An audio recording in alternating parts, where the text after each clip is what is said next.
There are quite a lot of legends surrounding my birth. അതിൽ ഏറ്റവും ആദ്യത്തെ legend എന്ന് പറയുന്നത് there were 7 babies who were born on the day of my birth.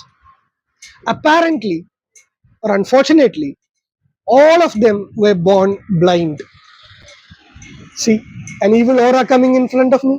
Yeah, so the legend goes that on the day when I was born, all the other babies who were born in that hospital were blind. So my parents, natural item, feared or suspected that I will also go blind.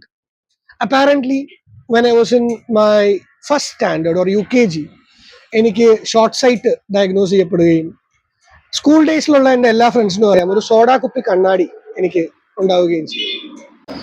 So, for all those from Rajagiri days would remember me as a bespectacled guy, ഒരു soda കുപ്പി കണ്ണടയുള്ള ഒരു കൊച്ചു പയ്യൻ എന്ന രീതിയിൽ എന്നെ ഓർക്കുന്നവർക്ക് ഇതാണ് ആ സോഡാ കുപ്പിക്ക് പിന്നിലെ ലെജൻഡ്.